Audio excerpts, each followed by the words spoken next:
चीन के राष्ट्रपति शी के जाल में इवेंट मैनेजर पीएम, इसके बारे में आप क्या कहना चाहेंगे? आपने बिल्कुल प्रासंगिक और ज्वलंत और करंट सवाल किया था। हमारे इवेंट मैनेजर पीएम रूस में है।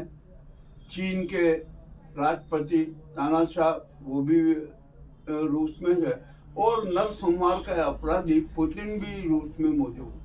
अब यहाँ पर इनकी चर्चाएं हो रही हैं। बड़े अच्छी बात है, चर्चाएं होना भी चाहिए। और मजेदार बात तो ये बताऊं कि सबसे बड़ा है जो नरसंहार का अपराधी है, जिसका रूस में विरोध हो रहा है, उसको हम और चीन शांति दूत बता रहे हैं। इतने बड़ी और गद्दारी की बात और क्या हो सकती है। दूसरी बात, अब आइए, शी से 5 साल बाद हमारे यूएन मैनेजर पीएम मोदी मुलाकात कर रहे हैं। आपको याद होगा कि इसी शी के लिए गुजरात में कितना लाल कारपेट बिछाया था, और 380 गांव चीन को देने की घोषणा तक कर दी थी। यह भी किसी से छिपा नहीं है। चीन ने का अपना इतिहास है। जब उसने तिब्बत हड़प लिया, भारत मौन रहा, और आज भी वो की वही समस्या खड़ी हुई है।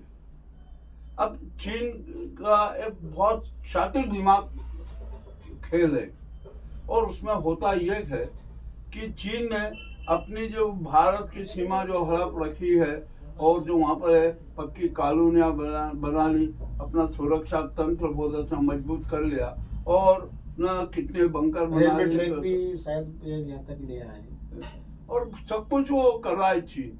वो भारत के लिए खतरा बन रहा है। किसी भी दिन अरुणाचल, हिमाचल भी वो अपना दावा ठोक देगा, और हमारे ये भारत सरकार मौन रहेगी।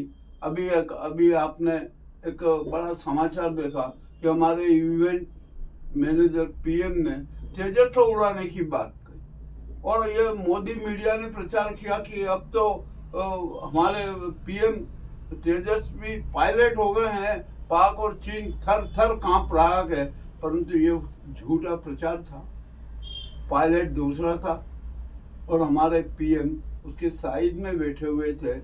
कितना बड़ा झूठ परोसा, वही विश्वासघात वाली बात है आप जो बता रहे हैं। मोदी मीडिया ने परोसा। अब आपको एक महत्व की बात कहना चाहता हूँ, और वो बात ये है कि चीन तानाई को हड़पेगा जैसे तिब्बत को हड़पा था।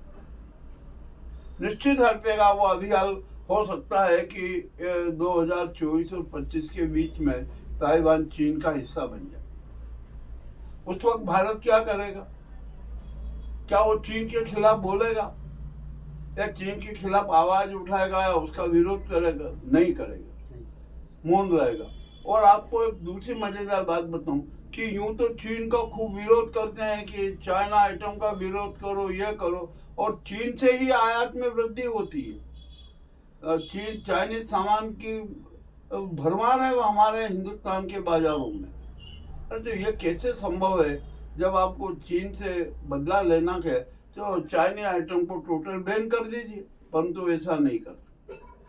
अब यहाँ पर एक और बड़ा सवाल खड़ा होता है, जिस समय यदि ताइवान को चीन ने हड़प लिया और भारत मौन रहा, तो ये वहाँ पर अमेरिका की हार होगी। अमेरिकन राजनयिक भी इस बात को जान रहे हैं कि यदि भारत चीन की गोद में बैठ गया तो ताइवान के मुद्दे पर वो मौन रहेगा, और उसका असर अमेरिका की राजनीति पर पड़ेगा। अमेरिका अब भारत के साथ दोस्ती चाहता है। अब आपने दिखावे के लिए देखा कि राजनाथ गए वहाँ, ये सौदे कर ले, ये कर ले, अमेरिका को थोड़ा खुश करने की राजनीति चला दी, किंतु ये सफल नहीं होगी। चीन बहुत बड़ा दगेबाज, दोहरी और दोगली राजनीति वाला देश है, साम्राज्यवादी राष्ट्र है। वो रूस को भी नहीं छोड़ा, रूस की सीमाएं भी हड़प ली। तो हमारे यहाँ की अरुणाचल और हिमाचल ने इधर की सीमा हड़पने में उसको क्या दिक्कत आएगी? बहुत गंभीर समस्या है। और हमारे इवेंट मैनेजर पीएम शी के जाल में फंस चुके हैं। अब जो भी आता है, अभी संपूर्ण विवरण आने दीजिए। संपूर्ण विवरण आएगा जब पता चलेगा कि क्या क्या हुआ और क्या क्या नहीं हुआ। अभी तो फिलहाल जो दृश्य सामने आ रहा है वो यह है कि ताइवान को हड़पना चाहता है चीन और भारत पर मौन रहे इसके लिए भी दबाव बना रहा है। आपका नाम? कैसे यादव। ग्राउंड रिपोर्ट मुकेश लश्करी।